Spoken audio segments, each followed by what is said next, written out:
with Lawerence in Arabia by Lowell Thomas. Chapter 1. A Modern Arabian Night.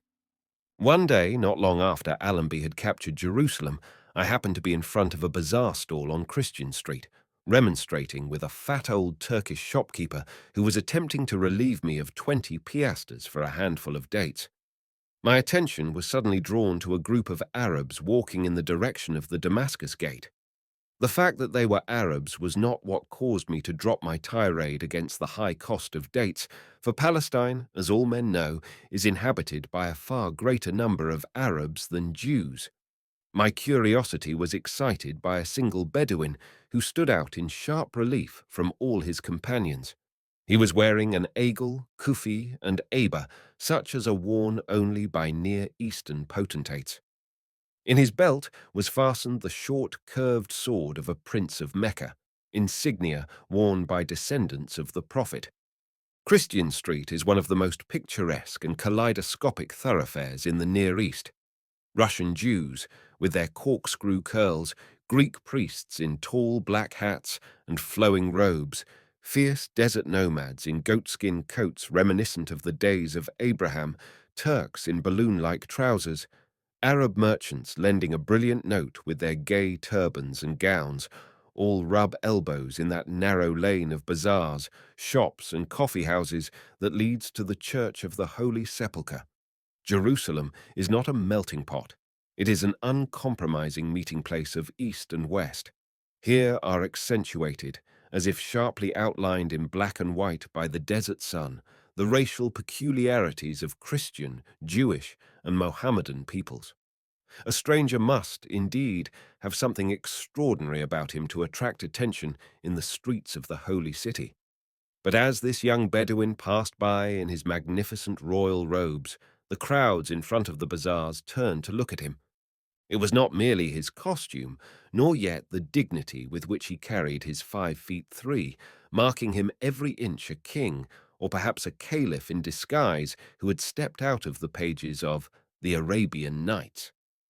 The striking fact was that this mysterious prince of Mecca looked no more like a son of Ishmael than an Abyssinian looks like one of Stephenson's red-haired Eskimos.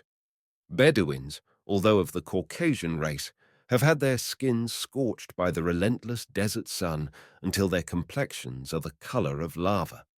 But this young man was as blond as a Scandinavian, in whose veins flow Viking blood and the cool traditions of fjords and sagas. The nomadic sons of Ishmael all wear flowing beards, as their ancestors did in the time of Esau.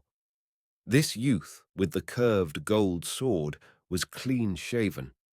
He walked rapidly with his hands folded, his blue eyes oblivious to his surroundings, and he seemed wrapped in some inner contemplation. My first thought as I glanced at his face was that he might be one of the younger apostles returned to life. His expression was serene, almost saintly, in its selflessness and repose. "Who is he?"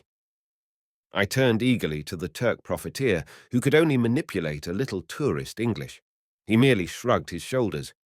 Who could he be? I was certain I could obtain some information about him from General Storrs, governor of the Holy City, and so I strolled over in the direction of his palace beyond the old wall near Solomon's Quarries. General Ronald Storrs, British successor to Pontius Pilate, had been Oriental Secretary to the High Commissioner of Egypt before the fall of Jerusalem, and for years had kept in intimate touch with the peoples of Palestine. He spoke Hebrew, Greek, Latin, and Arabic with the same fluency with which he spoke English. I knew he could tell me something about the mysterious blonde Bedouin. Who is this blue-eyed, fair-haired fellow wandering about the bazaars wearing the curved sword of a prince of... The general did not even let me finish the question, but quietly opened the door of an adjoining room. There, seated at the same table where von Falkenhayn had worked out his unsuccessful plan for defeating Allenby, was the Bedouin prince, deeply absorbed in a ponderous tome on archaeology. In introducing us, the governor said, "I want you to meet Colonel Lawerence, the Uncrowned King of Arabia." He shook hands shyly, and with a certain air of aloofness, as if his mind were on buried treasure and not on the affairs of this immediate world of campaigns and warfare. And that was how I first made the acquaintance of one of the most picturesque personalities of modern times, a man who will be blazoned on the romantic pages of history with Raleigh, Drake, Clive, and Gordon. During the period of the World War, years crammed with epic events, among others, two remarkable figures appeared. The dashing adventures and anecdotes of their careers will furnish golden themes to the writers of the future, as the lives of Ulysses, King Arthur, and Richard the Lion-Hearted did to the poets, troubadours, and chroniclers of other days. One is a massive, towering, square-jawed six-footer, that smashing British cavalry leader, Field Marshal Viscount Allenby, commander of the 20th century Crusaders, who gained world fame because of his exploits in driving the Turks from the Holy Land and bringing to realization the dream of centuries. The other is the undersized, beardless youth whom I first saw absorbed in a technical treatise on the cuneiform inscriptions discovered on the bricks of ancient Babylon, and whose chief interests in life were poetry and archaeology. The spectacular achievements of Thomas Edward Lawrence, the young Oxford graduate, were unknown to the public at the end of the World War. Yet quietly, without any theatrical headlines or fanfare of trumpets, he brought the disunited nomadic tribes of Holy and Forbidden Arabia into a unified campaign against their Turkish oppressors, a difficult and splendid stroke of policy, which caliphs, statesmen, and sultans had been unable to accomplish in centuries of effort. Lawrence placed himself at the head of the Bedouin army of the Sharif of Mecca, who was afterward proclaimed king of the Hejaz. He united the wandering tribes of the desert, restored the sacred places of Islam to the descendants of the Prophet, and drove the Turks from Arabia forever. Allenby liberated Palestine, the holy land of the Jews and Christians. Lawrence freed Arabia, the holy land of millions of Mohammedans. I had heard of this mystery man many times during the months I was in Palestine with Allenby. The first rumor about Lawrence reached me when I was on the way from Italy to Egypt. An Australian naval officer confided to me that an Englishman was supposed to be in command of an army of wild Bedouins somewhere in the trackless desert of the far-off land of Omar and Abu Bakr. When I landed in Egypt, I heard fantastic tales of his exploits. His name was always mentioned in hushed tones because at that time the full facts regarding the war in the land of the Arabian Nights were being kept secret. Until the day I met him in the palace of the governor of Jerusalem, I was unable to picture him as a real person. He was to me merely a new Oriental legend. Cairo, Jerusalem, Damascus, Baghdad, in fact, all the cities of the Near East, are so full of color and romance that the mere mention of them is sufficient to stimulate the imagination of matter-of-fact Westerners who are suddenly spirited away on the magic carpet of memory to childhood scenes familiar through the tales of the 1001 Nights. So I had come to the conclusion that Lawrence was the product of Western imagination overheated by exuberant contact with the East. But the myth turned out to be very much of a reality. The 5'3" Englishman standing before me wore a kufi of white silk and gold embroidery, held in place over his hair by an eagle, two black woolen cords wrapped with silver and gold thread. His heavy black camel's hair robe or aba covered a snow-white undergarment fastened at the waist by a wide gold-brocaded belt in which he carried the curved sword of a prince of Mecca. This youth had virtually become the ruler of the Holy Land of the Mohammedans and commander-in-chief of many thousands of Bedouins mounted on racing camels and fleet Arabian horses. He was the terror of the Turks. Through his discovery that archaeology held a fascination for me, we became better acquainted during the following days in Jerusalem before he returned to his Arabian army. We spent many hours together, although I did not suspect that it might possibly be my good fortune to join him later in the desert. When we were in the company of officers whom he had just met, he usually sat in one corner, listening intently to everything that was being said, but contributing little to the conversation. When we were alone, he would get up from his chair and squat on the floor in Bedouin fashion. The first time he did this, he blushed in his peculiar way and excused himself, saying that he had been in the desert so long that he found it uncomfortable sitting in a chair. I made many unsuccessful attempts to induce him to tell me something of his life and adventures in the desert, where few Europeans except Sir Richard Burton and Charles Doughty ever dared venture before him. But he always adroitly changed the subject to archaeology, comparative religion, Greek literature, or Near Eastern politics.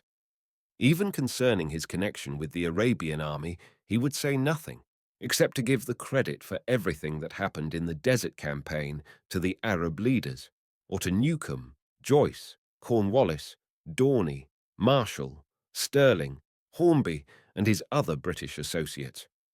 Surely destiny never played a stranger prank than when it selected, as the man to play the major role in the liberation of Arabia, this Oxford graduate, whose life ambition was to dig in the ruins of antiquity and to uncover and study long-forgotten cities. Chapter 2. In Search of a Lost Civilization. When we first met in Jerusalem, and later on in the solitude of the desert, I was unable to draw Lawerence out about his early life. So, after the termination of the war, on my way back to America, I visited England in the hope of being able to learn something concerning his career prior to 1914, which might throw a light on the formative period when destiny was preparing him for his important role. The war had so scattered his family and early associates that I found it difficult to obtain aught but the most meagre information about his boyhood. This may partly account for his unusual powers of physical endurance, for the inhabitants of Galway are among the hardiest of a hardy race. But in his veins there also flows Scotch, Welsh, English, and Spanish blood. Among his celebrated ancestors was Sir Robert Lawrence, who accompanied Richard the Lion-Hearted to the Holy Land 730 years ago, and distinguished himself at the Siege of Acre, just as the youthful T.E. Lawrence accompanied Allenby to the Holy Land and distinguished himself in its final deliverance. The brothers, Sir Henry and Sir John Lawrence of mutiny fame, pioneers of Britain's empire in India, were among his more recent predecessors. His father, Thomas Lawrence, was at one time the owner of estates in Ireland and a great sportsman. Losing most of his worldly possessions during the Gladstone period, when the bottom fell out of land values in Ireland, he brought his family across the Irish Sea to Wales, and Thomas Edward Lawrence was born in Carnarvon County, not far from the early home of Mr. Lloyd George, who is today one of his warmest friends and admirers, and who once told me that he, too, regards Lawrence as one of the most picturesque figures of modern times. 5 years of his boyhood were spent on the Channel Isle of Jersey. When he was 10 years of age, his family migrated to the north of Scotland, remaining there for 3 years. They next moved to France, where young Lawrence attended a Jesuit college, although all the members of the family belonged to the Orthodox Church of England. From the continent, they went to Oxford, and that centre of English culture, which has been their home ever since, has left its indelible mark on Lawrence.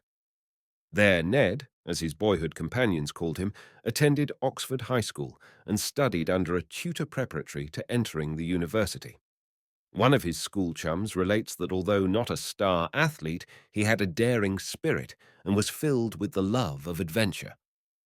Underneath Oxford, this companion tells us, runs a subterranean stream bricked over, the Trill Mill Stream.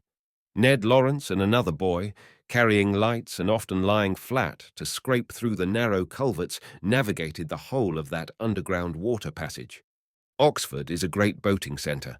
Every stream that joins the Thames is explored as far up as any slender craft will float. But the River Cherwell above Islip is said by the guidebooks to be nowhere navigable. To say that is to challenge boys like Ned Lawrence to prove the statement untrue, and that is what he and a companion did. They trained their canoe to Banbury and came right down the part of the stream that was nowhere navigable. He was fond of climbing trees and scrambling over the roofs of buildings where none dared to follow. It was on such an occasion, one of his brothers informed me, that he fell and broke a leg.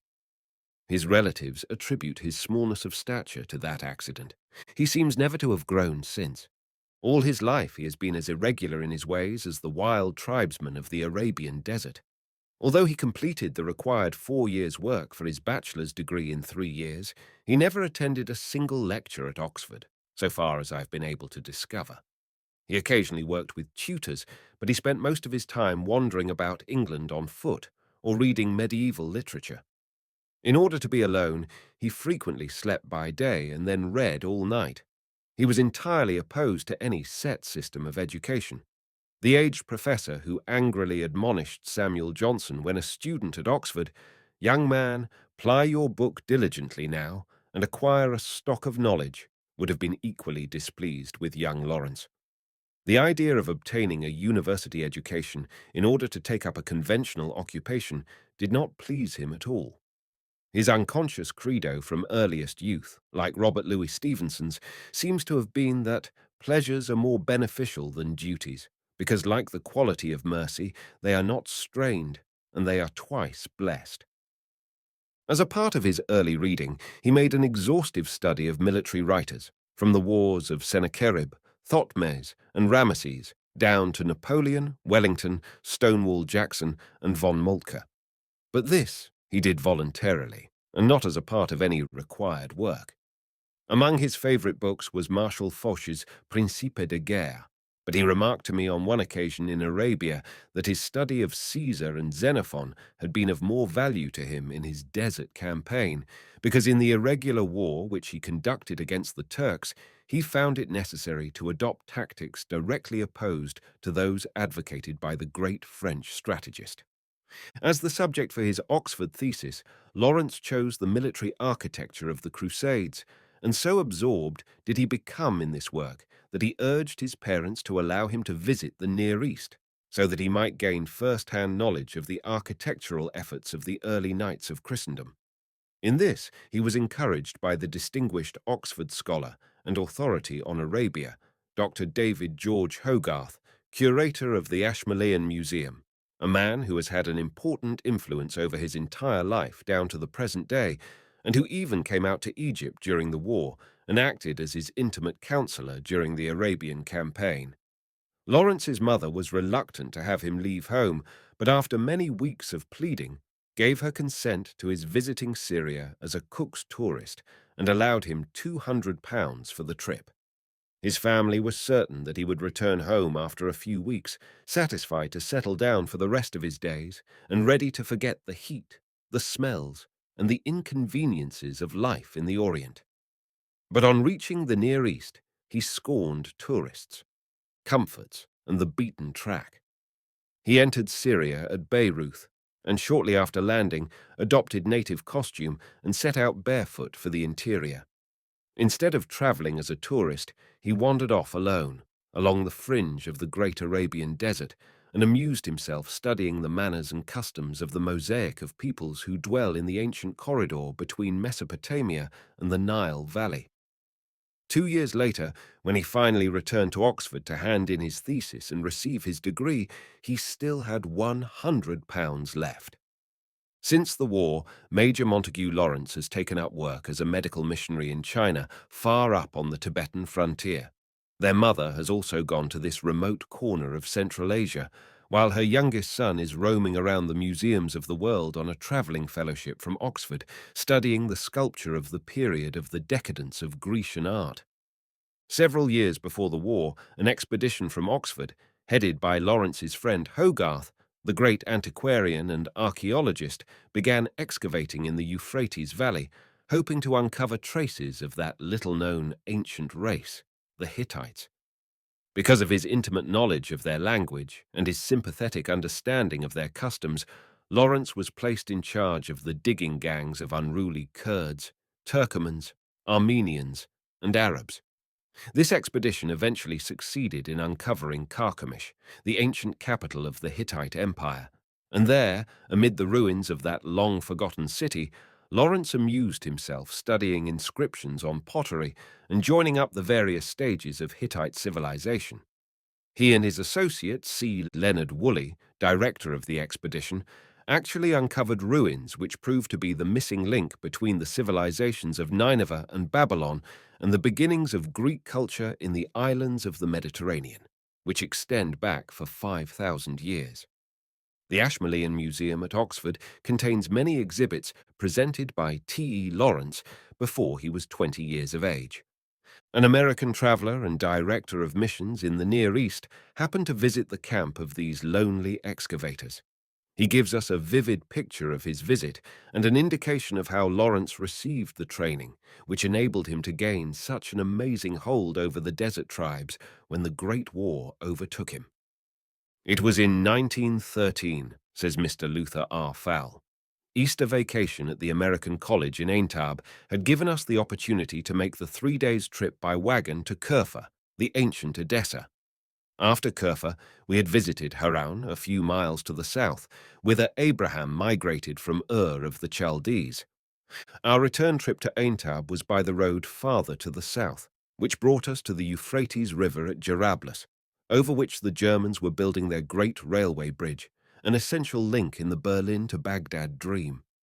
On the western bank, a few hundred yards from the bridge, was the site of Carchemish, and there we found the quiet British scholar who, under the stress of the war, was soon to turn from his digging among the ancient ruins beside the Euphrates to become a sharif of Mecca and leader of a vast Bedouin host in a successful war to throw off the Ottoman yoke. Mr. Woolley, the archaeologist in charge of the work of excavation of Carchemish, had just come from the diggings, clad in his business dress of grey flannel shirt and golf trousers. Lawrence, his youthful associate, also fresh from the works, was stepping lightly across the mounds of earth clad in what we Americans would call a running suit and wearing at his belt the ornate Arab girdle with its bunch of tassels at the front, the mark of an unmarried man. But he was out of sight in a moment, and when we gathered for supper, the freshly tubbed young man in his Oxford tennis suit of white flannel bordered with red ribbon, but still wearing his Arab girdle, launched into the fascinating story of the excavations, of relations with the Kurds and Arabs about them, of his trips alone among their villages in search of rare rugs and antiquities, that gave opportunity for cultivating that close touch and sympathy with them that subsequently was the basis of his great service in the time of his country's need. The meal was delicious and was served by a powerful, swarthy Arab in elegant native dress, with enough daggers and revolvers in his girdle to supply a museum. Soon he entered with the coffee, delicious as only Turkish coffee rightly made can be. And our British friends, who were hardly able to find interest in the Roman nut dishes merely a couple of 1,000 years old and part of the rubbish to be cleared away before reaching the Hittite ruins, pointed out with pride that our little brown earthenware coffee cups were unquestionably Hittite and probably not far from 4,000 years old. I should not say buildings, or even building, but rather room, for we learned that the British government, because of an understanding with the Turkish authorities, had given permission to build only one room. Accordingly, Woolley and Lawrence had built a room of 2 parallel walls about 10 feet apart, extending 50 feet south, then 35 feet westward, and again 50 feet north. Closed at both ends, this giant letter U was indeed a room, and, although somewhat astonished, the Turkish government had to concede the fact. Of course, the Honourable Inspector could not object if little partitions were run across to separate the sleeping portions from the dining room and office, and in due time convenience demanded that doors be opened from various parts of the structure into the court. Thus it was that, when we first saw it, on the right was a series of rooms for the storage of antiquities and for photographic work. On the left were the sleeping rooms of the excavators and their guests, and in the centre was the delightful living room with open fireplaces, built-in bookcases filled with well-worn leather-bound volumes of the classics with which a British scholar would naturally surround himself, and a long table covered with the current British papers as well as the archaeological journals of all the world. Around the fireplace, we learned much of the good faith and friendship that existed between these 2 lone Englishmen and the native people around them. They insisted that they were safer on the banks of the Euphrates than if they had been in Piccadilly. The leaders of the two most feared bands of brigands in the region, Kurdish and Arab, were faithful employees of the excavators, one as night watchman, the other in a similar position of trust. Of course, there was no stealing and no danger. Had not these men eaten of the Englishman's salt? Moreover, the even-handed justice of the two Englishmen was so well known and respected that they had come to be the judges of various issues of all sorts between rival villages or in personal disagreement. Never abusing their prerogatives, their decisions were never questioned. Lawerence had recently been out to a village to settle the difficulties arising out of the kidnapping of a young woman by the man who wished to marry her and who had been unable to overcome her father's objections. Could any training have been better for the part he was to play in the great Arab awakening than these experiences among the native people? In the living room was an ancient wooden chest, which may once have held the dowry of a desert bride, but which now served as money box and safety deposit vault. Larger than a wardrobe trunk, there it stood, unlocked and unguarded. It was full of the silver money with which to pay the 200 men working on the excavations. But such was the unwritten law of the community, such the love of the workers for their leaders, and so sure and summary the punishment which they themselves would mete out to any of their number taking advantage of this trust, that the cash could not have been safer in the vaults of the Bank of England itself. All this contrasted sharply with the methods and experiences of the German engineers half a mile away, building the Baghdad railway bridge across the Euphrates. They and their workers seemed fated to mutual distrust and hatred. The Teuton could not see why the Arab should not and would not accept his regime of discipline and punishment. The Germans were always needing more labourers, while the Englishmen, a few hundred yards away, were overwhelmed with them. Once, when the latter were forced to cut down their staff, they tried in vain to dismiss 50 men. The Arabs and Kurds just smiled and went on with their work. They were told they would get no pay, but they smiled and worked on. If not for pay, they would work for the love of it and of their masters. And so they did. Nor was the excavation without interest to those simple men. They had caught the enthusiasms of their leaders, who had taught them to share in the joy of the work. Their digging was not meaningless toil for foreign money, but was rather a sharing of the joy of archaeology. We retired for the night, our minds filled with the stories of the East, in which Christian and pagan, Hittite, Greek and Roman, the great past and the sordid present of these regions were mingled with the background of energetic German effort and the calm achievement by two modest and capable representatives of the British breed of men.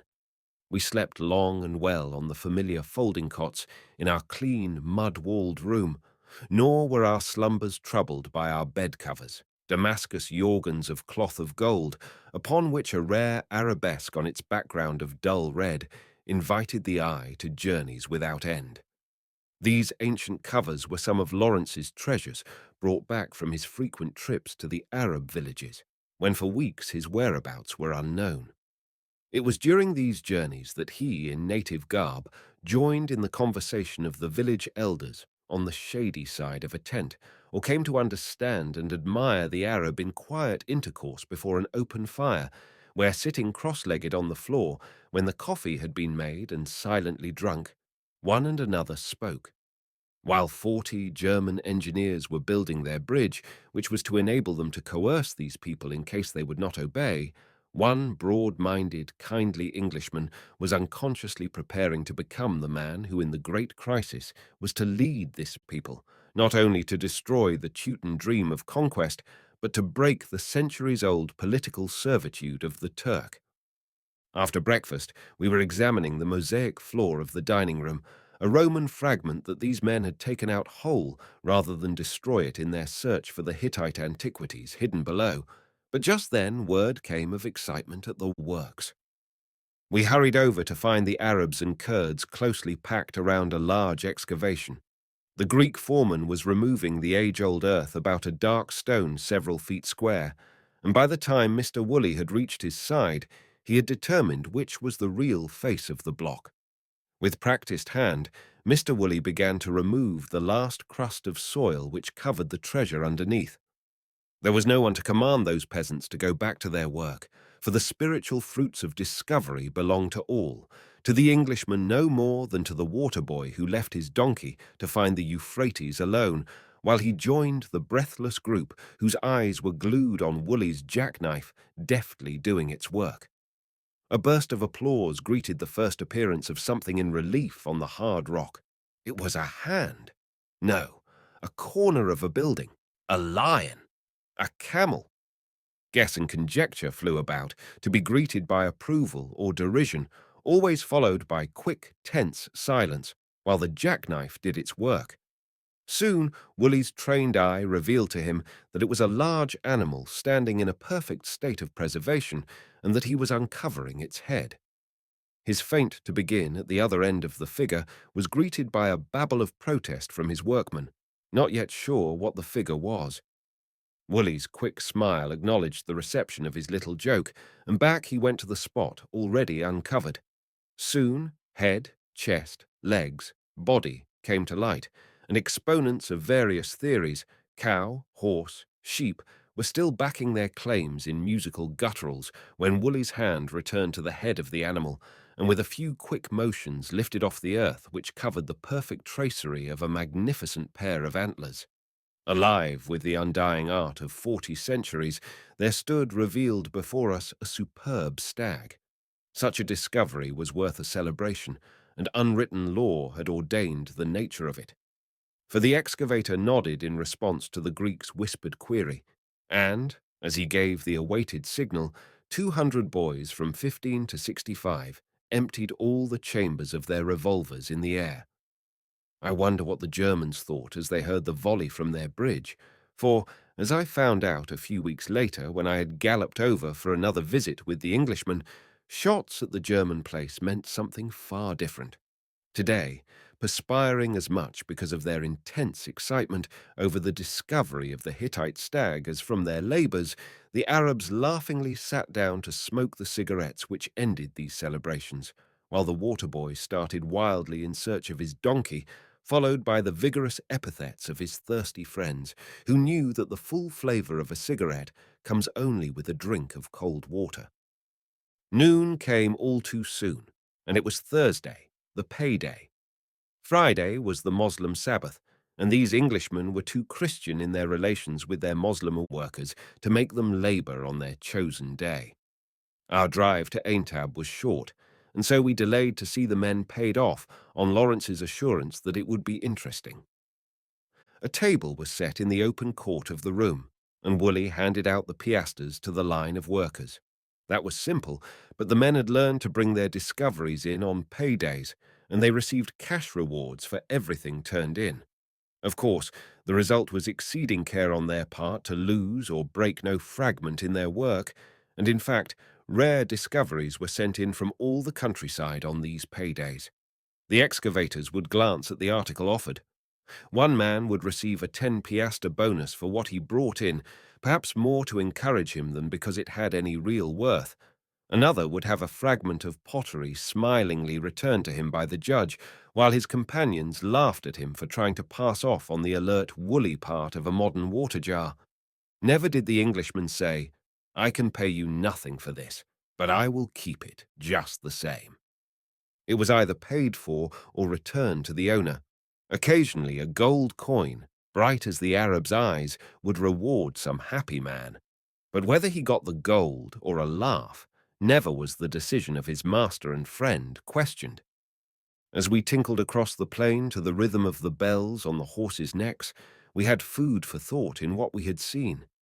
If Britain governs much of the world, we wondered if it did not because of the merit, capacity, and good sense of her sons in all lands.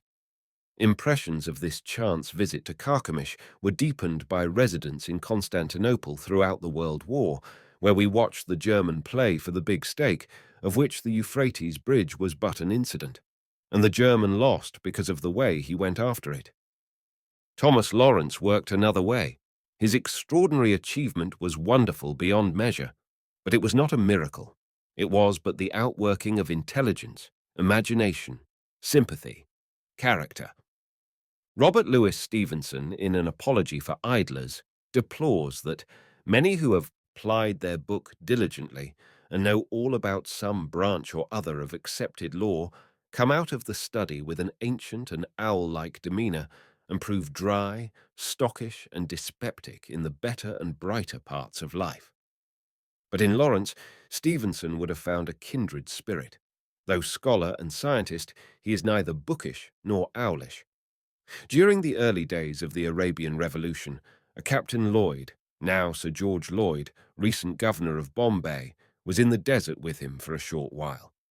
He once said to me, "It is difficult to describe the delight of intimate association with such a man. I found him both poet and philosopher, but possessor of an unfailing sense of humour." Mr. Luther Fowle's description of that U-shaped room at Carchemish is an illustration of this same sense of humour which makes Lawerence so thoroughly human and which saved his life on more than one occasion. Major Young, of the Near Eastern Secret Corps, who in pre-war days had known Lawerence in Mesopotamia, relates another incident. Representatives of England, Germany, France, Russia, and Turkey met in 1912 and agreed to an arrangement which gave the Germans control of the important strategic harbour of Alexandretta, and also permission to continue the railway which they long had wanted to extend through from Berlin to Baghdad in order to open up a direct route to the treasure vaults of Hindustan and Far Cathay. Lawerence, with his intimate knowledge of history, saw in this a bold Prussian threat against British power in Asia. Upon learning of the agreement, he immediately hurried down to Cairo, demanded an audience with Lord Kitchener, and asked K of K why Germany had been permitted to get control of Alexandretta, the vital port to which Disraeli referred when he said that the peace of the world would one day depend on the control of that point on the coast of Asia Minor, toward which the finger of Cyprus pointed. Kitchener replied, "I have warned London repeatedly, but the Foreign Office pays no attention. Within 2 years there will be a world war. Unfortunately, young man, you and I can't stop it, so run along and sell your papers." Although deeply chagrined because Britain, wrapped in slumber, had allowed Germany to extend her sphere of influence all the way from the Baltic to the Persian Gulf, Lawerence decided to amuse himself by pulling the leg of the German engineers who were working with feverish haste on the Berlin to Baghdad railway. Loading sections of drainage pipe on the backs of mules, he transported them from Carchemish to the hills which looked down on the new railroad right of way. There he carefully mounted them on piles of sand. The German engineers observed them through their field glasses, and, as Lawerence had hoped, they mistook these harmless and innocent pipes for British cannons. Frantically, they wired to both Constantinople and Berlin, declaring that the British were fortifying all the commanding positions. Meanwhile, Lawerence and Woolley were laughing up their sleeves. At Jarablus, northeast of Aleppo, the Germans were at work on a great bridge over the Euphrates. In their typically German way, they painted numbers on the coats of their native workmen as a means of identifying them. They never even attempted to learn their names. They even committed the folly of allowing blood enemies to dig together. Of course, instead of digging holes for bridge piles, they dug holes in each other. This went on for a time, and then the 700 Kurd workmen turned on their German masters and attacked them. 300 of the digging gang at Carchemish joined their relatives and started a simultaneous attack from the rear. Fortunately for the Kaiser's myrmidons, Lawerence and Woolley arrived on the scene in time to prevent a massacre. As a result of their heroism, both archaeologists were awarded the Turkish Order of the Mecidiye by the Sultan. That was early in 1914, before the Great War found Lawerence. One of his first expeditions in the Near East was for the Palestine Exploration Fund. Lawerence and Woolley attempted to follow the footsteps of the Israelites through the wilderness. Along with other discoveries, they found what is believed to be the Kadesh Barnea of the Bible, the historic spot where Moses brought water gushing from the rock. First, they located a place in the Sinai Peninsula, which the Bedouin called Ein Kadesh, where there was one insignificant well, and perhaps it was there that the Israelites began complaining to Moses regarding the shortage of water. If that really was the place, remarked Lawerence, one could hardly blame the Israelites for grousing. Some 5 miles distant, the two archaeologists came upon a number of fine springs in a little valley called Guderat, and they are of the opinion that this was where Moses succeeded in regaining the confidence of the children of Israel by quenching their thirst with the sparkling waters of these springs.